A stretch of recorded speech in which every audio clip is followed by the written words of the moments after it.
ॐ अज्ञानतिमिरान्धस्य ज्ञानाञ्जनशलाकयः चक्षुरुन्मीलितं येन तस्मै श्रीगुरुवे नमः।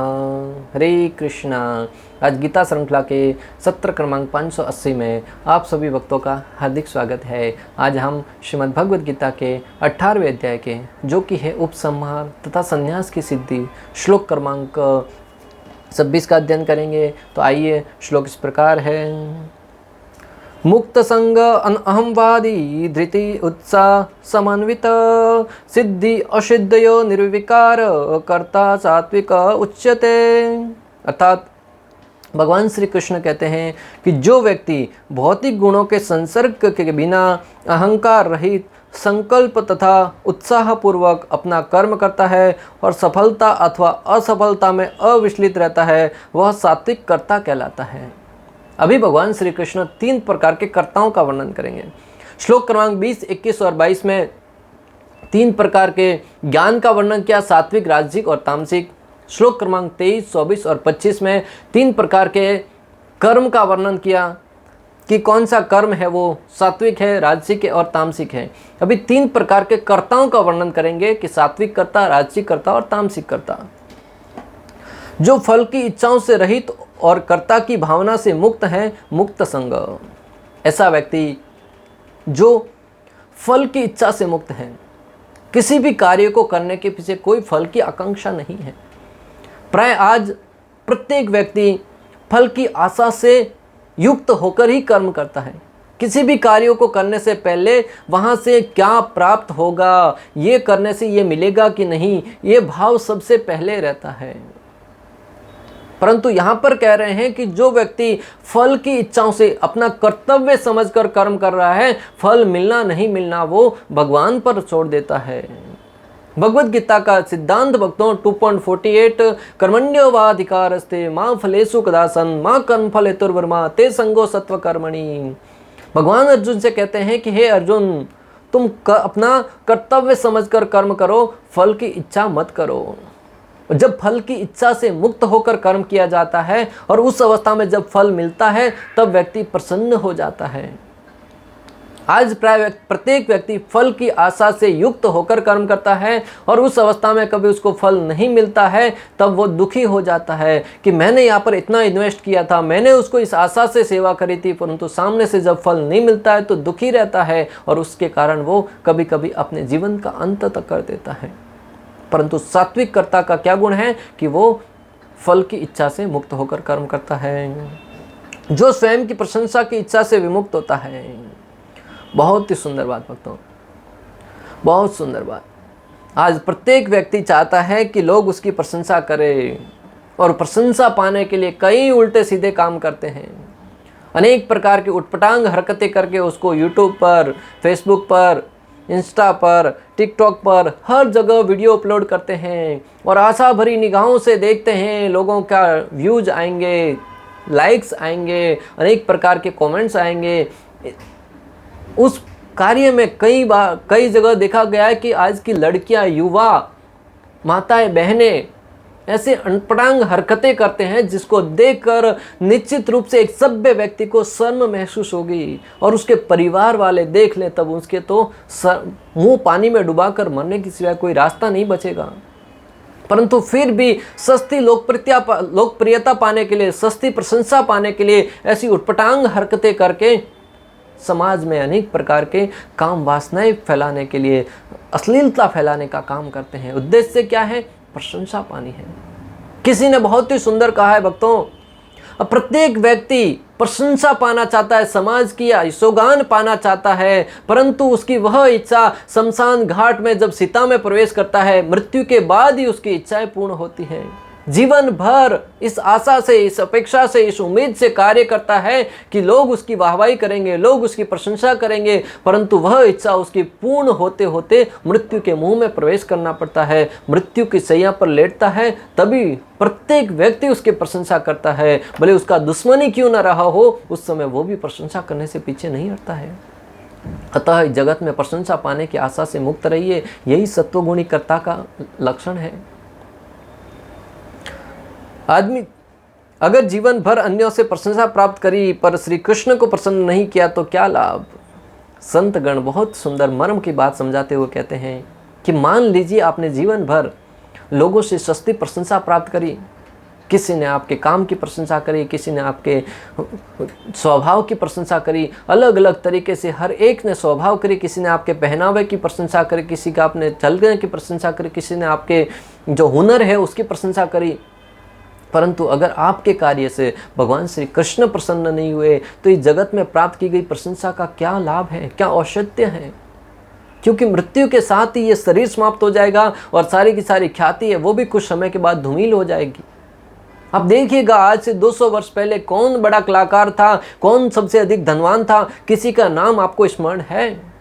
बड़े बड़े राजा महाराजा आए और चले गए, परंतु किसी का नाम हमको स्मरण नहीं है। परंतु जो भगवान श्री कृष्ण के अनन्य भक्त हुए हैं, प्रहलाद महाराज है, ध्रुव महाराज है, नरसिंह मेहता है, पांडव है, मीराबाई है, तुकाराम महाराज है, अनेक प्रकार के संत महात्मा जिनका नाम लेते लेते पूरा दिन निकल जाएगा। करोड़ों वर्ष बीत जाने के बाद भी उनका महिमा गान जब भी नाम लिया जाता है बड़े गर्व से लिया जाता है, कारण श्री कृष्ण की भक्ति करी है। अतः भक्तों, जीवन भर भी आप अनेक प्रशंसा प्राप्त कर लो भौतिक तरीके से, परंतु अगर कृष्ण को प्रसन्न नहीं किया तो उसका कोई औचित्य नहीं है। और दूसरी तरफ आप श्री कृष्ण को प्रसन्न करने में सफल हुए और इस जगत में आपने कोई प्रशंसा प्राप्त नहीं करी तो भी आपका जीवन धन्य है। सुदामा का दृष्टांत भक्तों हर एक के लिए उपेक्षा का पात्र था। घर घर भिक्षा मांगने जाते थे, कई बार लोगों से खाली हाथ लौटना पड़ता था, परंतु श्री कृष्ण की भक्ति नहीं छोड़ी, श्री कृष्ण की सेवा नहीं छोड़ी। अनंतो गत्वा भगवान श्री कृष्ण की शरण में गए और आप इतिहास गवाह है, शास्त्र प्रमाण है। सुदामा को आज भी लिया जाता है नाम, तो बड़े ही करुणा भाव से उनका नाम सुनते ही आंखों में आंसू आ जाते हैं। यह है भक्ति की शक्ति, यह है भक्ति की महानता। धृति, जो पहले के लिए गए कर्मों के कारण प्रस्तुत दुख जिनको इस जीवन में टाला नहीं जा सकता उसको सहन करना। बहुत महत्वपूर्ण बात भक्तों, हमारे पूर्व जन्म के किए गए कर्मों का जो फल है जिसे हम टाल नहीं सकते उसको हंसते हंसते स्वीकार करना। जब भी जीवन में दुख आते हैं हम अन्यों को दोषी मानते हैं। एक नन्हा सा शिशु जब कुछ समझना भी चालू नहीं करता तब से हम बच्चे को ऐसा सिद्धांत सिखा देते हैं कि जीवन में कष्ट आते हैं तो दूसरे की वजह से आते हैं। बच्चा गिर जाता है तो हम तुरंत पत्थर को थप्पड़ मारते हैं, हालांकि बच्चा अपनी गलती से गिरा था, परंतु उस पत्थर को थप्पड़ मार के हम कहते हैं कि मेरे बच्चे को रुला दिया। हो सकता है कि उस समय बच्चा सुध तो हो जाएगा, शांत तो हो जाएगा, परंतु वो गलत सिद्धांत सीख लेता है। जैसे जैसे बड़ा होता है वो सोचता है कि जीवन में जब भी सुख दुख आते हैं अन्य किसी और की वजह से ही आते हैं, क्योंकि बचपन से आपने और हमने बच्चे को वही सिखाया है। और वो जीवन में जिम्मेदारी लेने की बजाय, अपने दुखों का स्वयं उत्तरदायित्व लेने के बजाय अन्यों को कोसता है, इधर उधर झांकता है कि किसके सर पे फोड़ूं इस दुखों का ठीकरा। अगर उधर कोई मिल गया तो ठीक है, अगर कोई नहीं मिला तो उस परम ईश्वर भगवान को दोष देने से पीछे नहीं हटता है, सीधा उसके ऊपर डाल देता है, हे भगवान तुमने मुझे दुख क्यों दिए। परंतु जो भक्त है, जो सत्वगुणी करता है, वो जीवन में जब भी कष्ट आते हैं, दुख आते हैं तो सोचता है कि मेरे पूर्व जन्म के कर्मों की वजह से ही आ रहा है, और उस अवस्था में वो भगवान की कृपा समझकर स्वीकार करता है। भक्ति दुख सहन करने की शक्ति प्रदान करती है, और भक्ति है वो दुखों को सहन करने की शक्ति प्रदान करती है। ऐसे अनेक दृष्टांतों को हम ले सकते हैं जिसमें भगवान के जो महान भक्त थे उन्होंने अनेक दुख आए, कष्ट आए, परंतु उनको अपना जीवन का हथियार बना लिया, शक्ति के रूप में प्रयोग किया। पांडवों के जीवन में कितने कष्ट आए भक्तों, हम सोचते हैं कि हम दुखी हैं जीवन में। पांडवों का दृष्टांत लेकर देखो, बचपन से ही उनको घर से निकाल दिया गया, और जब लौट कर आए उनके जन्म के साथ ही उनके पिता का साया उनके सर से हट चुका था, और जैसे जैसे बड़े हुए अपने सौतेले भाई के द्वारा भीम को जहर देकर नदी के अंदर प्रवाहित कर दिया गया। कुछ बड़े हुए उनको घर से बेदखल वन में भटकने के लिए भेज दिया गया, और वन में जाने तक ही सीमित नहीं था, उनको लाक्षागृह में जिंदा अपनी माता सहित जलाकर भस्म करने का असफल प्रयास किया गया। कुछ थोड़ा आगे बढ़े, वहां से कैसे जैसे तैसे करके बच के निकले, वहां आगे राक्षस के मुंह में भीम को जाना पड़ा उसको भोजन देने के लिए, स्वयं उसका भोजन बनने के लिए। उसके आगे जब अर्जुन का स्वयंवर हुआ, उनकी पत्नी को 500 भाइयों के साथ बांटकर रखने का उनकी माता के साथ आशीर्वाद प्राप्त हुआ, उसको भी हंसते हंसते स्वीकार किया। जब उनको हस्तिनापुर जैसा छोटा सा खंडर राज्य, हस्तिनापुर से एक छोटा सा खंडर इंद्रप्रस्थ प्राप्त हुआ, उसको भी अपनी मेहनत से एक महल बना के रख दिया। परंतु यहाँ तक भी सीमित नहीं रहा। जब हस्तिनापुर में ध्रुत क्रीड़ा के लिए बुलाया गया, उस ध्रुत क्रीड़ा में 500 भाइयों को तो अपना दास बनाया, साथ ही साथ द्रौपदी को वहाँ पर निर्वस्त्र करने का अशोभनीय कार्य, अमर्यादित कार्य भी हुआ। उस सब को भी पांडवों ने सहन किया।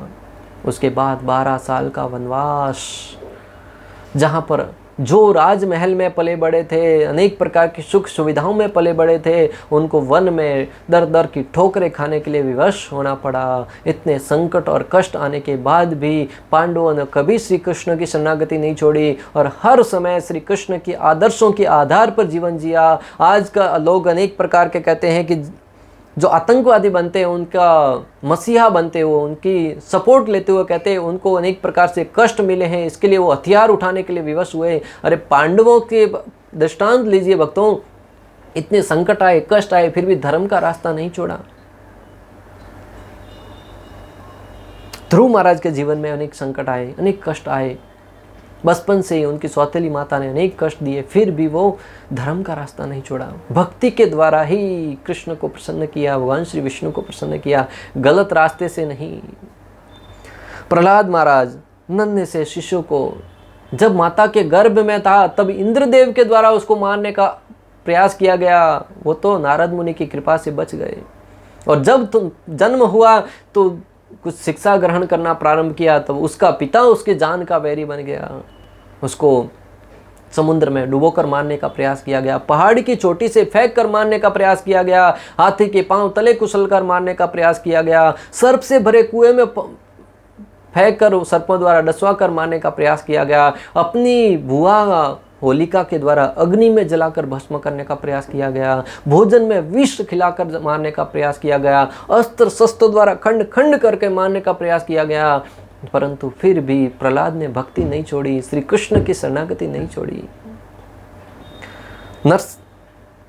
नरसिंह मेहता, कितने जीवन में कष्ट आए, उनका एक अलग ही इतिहास है, उसके बारे में पढ़ेंगे तो सुबह हो जाएगी। उन्होंने भी भगवान की भक्ति नहीं छोड़ी। मीराबाई ससुराल में जाकर कितने कष्ट भोगे अपनी ननद के द्वारा, अपनी सास के द्वारा, परंतु उन्होंने भक्ति नहीं छोड़ी, श्री कृष्ण की शरणागति नहीं छोड़ी। तुकाराम महाराज, उनकी पत्नी के द्वारा कई बार उपेक्षा का पात्र बने, कितने जीवन में कष्ट आए, परंतु भक्ति का मार्ग नहीं छोड़ा। शिला प्रभुपाद, कितने जीवन में संकट आए, कितने उतार चढ़ावों से गुजरे, और लगभग 70 वर्ष की उम्र में पाश्चात्य जगत में एक जलदूत में बैठकर गए, जहां पर कई हार्ट अटैक आए, फिर भी और वहां जाकर भी कोई समस्याएं कम नहीं हुई थी, नई समस्याओं का सामना करना पड़ा, फिर भी उन्होंने भक्ति का मार्ग नहीं छोड़ा। हरिदास ठाकुर, जिनको 20 बाजार में अनेक कोड़ों से पिटवाया गया, वैश्या के द्वारा उनका परीक्षा ली गई, अनेक तरीके से उनको जलील करके उनको बदनाम करने का प्रयास किया गया, मारा गया, पीटा गया, परंतु उन्होंने भक्ति नहीं छोड़ी। आज उन भक्तों का नाम जब भी लेते हैं बड़े गर्व के साथ लेते हैं और जीवन में कृपा प्राप्त करने के लिए उनसे प्रार्थना करते हैं। क्यों? क्योंकि उन्होंने जीवन में जो भी संकट आए, कष्ट आए, अपने पूर्व जन्म के कर्मों को फल समझते हुए, श्री कृष्ण की कृपा समझते हुए इसको स्वीकार किया। कई बार भक्तों के जीवन में संकट भी आते हैं ना, कष्ट भी आते हैं ना, भगवान की कृपा से आते हैं। पुंडरीक विद्यानिधि का दृष्टांत आता है, जो चैतन्य चरितामृत, चैतन्य महाप्रभु की लीला में उनका कुछ वर्णन इस प्रकार आता है। एक बार पुंडरीक विद्यानिधि जगन्नाथ जी का दर्शन करने के लिए जाते हैं। वहाँ पर कुछ वस्त्र जो अछूत माने गए थे वो जगन्नाथ जी को अर्पण किए गए, और जगन्नाथ जी को अर्पण किए गए, फिर उनके भक्तों ने उसको प्रसाद रूप में स्वीकार किया। तो वो हंसी उड़ाते हुए कहते हैं कि ये वस्त्र जगन्नाथ जी को क्यों अर्पण किया? तो बोले भगवान को कोई अशुद्ध नहीं लगता। बोले भगवान को तो नहीं लगता, परंतु तुम भक्त भी भगवान से बढ़कर हो गए क्या? तुमको भी नहीं लगता? घर को लौट आए, रात को स्वप्न में जगन्नाथ जी और बलराम दोनों आए। कई बार 50 बार उनको मारते रहे, पीटते रहे। बोले ऐसा क्यों किया तूने? मुझे जब मेरे भक्तों में कोई भेदभाव नहीं नजर आता, भले ऊंच नीच में कोई भेदभाव नहीं नजर नहीं आता, तुमको इसमें टिप्पणी करने की क्या आवश्यकता थी? भक्तों, उस दृष्टि में पुंडरीक विद्यानिधि में भक्ति नहीं छोड़ी। उन्होंने भगवान की कृपा समझती हुई कि भगवान ने मुझे अपना समझा, इसके लिए मुझे गलती के लिए टोका और मुझे सुधार करने का अवसर प्रदान किया। अन्यथा हो सकता है मुझे कर्मों का फल मुझे नरक में जाकर भुगतना पड़ता, यमराज के दरबार में जाकर भुगतना पड़ता। परंतु इतने दयालु है मेरे कृष्ण, इतने कृपालु है मेरे जगन्नाथ, इतने दयालु है मेरे बलराम कि उसी समय मेरे स्वप्न में आकर मेरी गलती को सुधारा, ताकि आगे से मैं उस गलती को न करूं। तो जीवन में कई बार हमारे संकट आए, कष्ट आए, तो भगवान की कृपा समझकर स्वीकार करें कि भगवान इसी जन्म में हमें उन कष्टों से, उन दुखों से मुक्त करके, उन अपराधों का फल यहीं भुगतवा कर अपने धाम में बुलाने का प्रबंध करवा रहे हैं। उत्साह, जो अपना कर्म करने में बहुत उत्साहित होता है, जो सात्विक करता होता है, वह अपने कार्य को उत्साहपूर्वक करता है। बाकी जो लोग ढीले ढाले काम करते हैं, आज देखिए किसी भी व्यक्ति को उत्साह से काम करना अच्छा नहीं लगता है। प्रत्येक व्यक्ति को धन कमाना है, लोभ कमाना है, लालच लाना है, परंतु फिर भी काम करना नहीं चाहता है।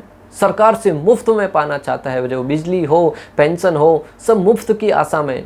और आजकल के तथाकथित नेता भी इतने स्वार्थी हो गए हैं, लोगों को मुफ्त की आदत लगा रहे हैं। मुफ्त में बिजली दी जाएगी, मुफ्त में वो दिया जाएगा, मुफ्त में ये दिया जाएगा। क्यों भाई? मेहनत करके प्रदान करने का प्रशिक्षण दो, तभी वो देश और राष्ट्र उन्नति करेगा। मुफ्त में प्रदान करने वाला राष्ट्र, मुफ्त में प्रदान करने वाला देश कभी उन्नति के मार्ग पर नहीं जा सकता। ऐसे अनेक देश हुए हैं जिन्होंने मुफ्त के रास्ते पर चलकर उस देश की तबाही और तबाही हुई है। अतः जो भक्त है, जो सात्विक करता है, वो उत्साह से कार्य करता है। तभी तो भक्ति के 6 अंगों में से एक है उत्साह। उत्साह, निश्चय, धैर्य, तत्त कर्म प्रवर्तना, संग त्यागा, सतोवर्ती। ये 6 गुण जिसके अंदर आए वो भक्ति में सर्वश्रेष्ठ पद तक पहुंच जाएगा। और उसमें पहला है उत्साह। किसी भी कार्य को करने में उत्साह होना आवश्यक है।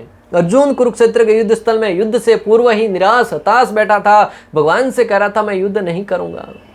भगवान ने सोचा इसको जब तक उत्साह नहीं आएगा ना, इस कार्य को वो पूर्ण लगन के साथ नहीं कर पाएगा। इसलिए भगवान ने भगवत गीता सुनाई। आज हमें भी अगर जीवन में उत्साह लाना है, उमंग लानी है, किसी कार्य को करने के लिए उत्साह प्राप्त करना है, तो भगवत गीता का श्रवण कीजिए। क्योंकि जो अर्जुन को युद्ध भूमि में हताश निराश बैठा था, वही भगवत गीता सुनने के बाद बोलता है बोलो कृष्ण किसको मारना है। यह भगवत गीता की शक्ति। अगला है निर्विकार। जो सफलता प्राप्त करने के बाद सुख और असफलता प्राप्त होने के बाद दुख से रहित होता है। निर्विकार, किसी प्रकार के विकार से मुक्त।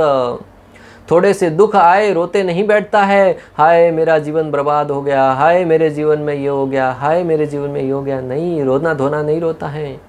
और अनेक प्रकार के सुख आ जाए तो उस अवस्था में 7वें आसमान पर नहीं पहुंचता है। दोनों स्थिति में दुखे स्वन उद्विग्न मनः, सुखे सुविगत स्पृह, वितराग भय क्रोध, स्थित धीर मुनि रुच्यते। भले सुख की स्थिति हो या दुख की अवस्था हो, दोनों में संभाव रहता है। यह एक सत्वगुणी कर्ता का लक्षण। ऐसा कर्ता सतोगुण में माना जाता है और ऐसा करता है वो शतोगुणी माना जाता है। जो भगवत गीता का एग्जाम है भक्तों, वो हमारे लाइफ में होता है, वास्तविक जीवन में जी रहे हैं ना, उसमें होता है, पेपर पे नहीं होता है।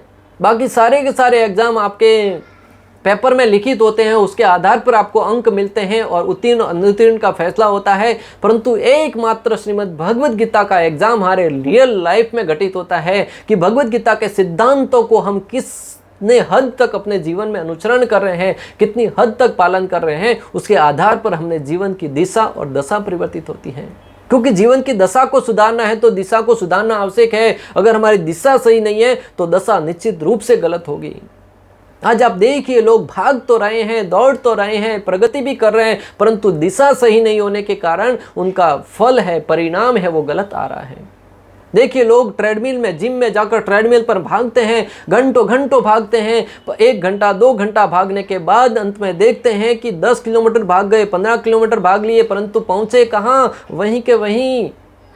उसी भांति आज लोगों के जीवन की दिशा सही नहीं होने के कारण दशा भी दुर्दशा बनी हुई है। अतः भगवत गीता के सिद्धांतों के आधार पर जीवन को दिशा दीजिए। अर्जुन की भांति सही दिशा में जब जाएंगे, निश्चित रूप से सफलता आपके चरणों को सूंघने के लिए हाथ जोड़े आपके सामने खड़ी होगी। भगवत गीता बताए गए सिद्धांतों के आधार पर जीना ही वास्तविक परीक्षा है, जिसमें बहुत कम लोग पास होते हैं। भगवत गीता में बताए गए सिद्धांतों के आधार पर जीना ही वास्तविक परीक्षा है, जिसमें बहुत कम लोग पास होते हैं। आप आईआईटी या बड़ी बड़ी इंजीनियर की परीक्षा में तो उत्तीर्ण हो सकते हैं, परंतु भगवत गीता द्वारा बताए गए सिद्धांतों के आधार पर जीवन जीने में कितने लोग पास होते हैं, ये बहुत ही कम संख्या पाई जाती है। अतः जीवन की सबसे कठिन और मुश्किल परीक्षा है भगवत गीता के सिद्धांतों के आधार पर जीवन को जीना। और जो भक्तगण, जो सात्विक कर्ता भगवत गीता के सिद्धांतों के आधार पर जीवन यापन कर रहे हैं, वो सबसे बड़ी परीक्षा में पास होने के लिए अपने आप को लगाए हुए हैं। बहुत कठिनाई आएगी, बहुत समस्या आएगी, परंतु उन समस्याओं से निकलने का, उस कठिनाइयों का सामने करने का साहस, शक्ति भी भगवत गीता ही प्रदान करेगी। ऐसा बड़े बड़े इंजीनियर, बड़े बड़े वक्ताओं, बड़े बड़े यज्ञकर्ता, बड़े बड़े कथाकार और बड़े बड़े ऋषि मुनियों का ऐसा मानना है। स्वयं भगवान श्री कृष्ण भगवत गीता में बताते हैं कि बड़े बड़े ऋषि मुनियों ने इस ज्ञान का अनुसरण करके अपने जीवन की सर्वश्रेष्ठ सिद्धि को प्राप्त किया है। तात्पर्य, मनुष्य को अपने कर्मों का, कृष्ण भावना में भक्ति सदैव प्रकृति के गुणों से अतीत होता है। उसे अपने को सौंपे गए कर्म के परिणाम की कोई आकांक्षा नहीं रहती, क्योंकि वह मिथ्या अहंकार तथा घमंड से परे होता है। फिर भी कार्य के पूर्ण होने तक वह सदैव उत्साह से पूर्ण होता है। जीवन में किसी भी सफलता से कोई आकांक्षा लगाए नहीं बैठता, फिर भी उस काम को करने में हमेशा उत्साह से पूर्ण रहता है। निराश होकर नहीं, मुंह लटकाए हुए करना है ऐसा नहीं, प्रसन्नता पूर्वक कार्य करता है। उसे होने वाले कष्टों की कोई चिंता नहीं होती, वह सदैव उत्साहपूर्ण रहता है। वह सफलता या विफलता की परवाह नहीं करता, वह सुख दुख में समभाव रहता है। ऐसा करता सात्विक कहता है। उसे सुख दुख से कोई लेना देना नहीं है, हर एक परिस्थिति में वो संभाव रहता है और भगवान की कृपा समझकर उसको स्वीकार करता है। ऐसा कर्ता सात्विक कर्ता कहलाता है। अभी हम पर निर्भर करता है हम कौन सा कर्ता बनना चाहते हैं। अगले सत्र में हम राजसिक कर्ता के विषय में श्रवण करेंगे। आप सबसे निवेदन है इसी प्रकार हमारे साथ बने रहिएगा। इस प्रकार श्लोक क्रमांक 26 का भक्ति वेदांत तात्पर्य पूर्ण हुआ। अंत तक हमारे साथ बने रहने के लिए आप सभी का हृदयपूर्वक प्रेम पूर्वक बहुत बहुत धन्यवाद। श्रीला प्रभुपाद की जय, श्री श्री राधा गोपीनाथ भगवान की जय, श्रीमद् भगवद गीता की जय। हरे कृष्णा कृष्ण कृष्ण हरे हरे, हरे राम राम राम हरे हरे।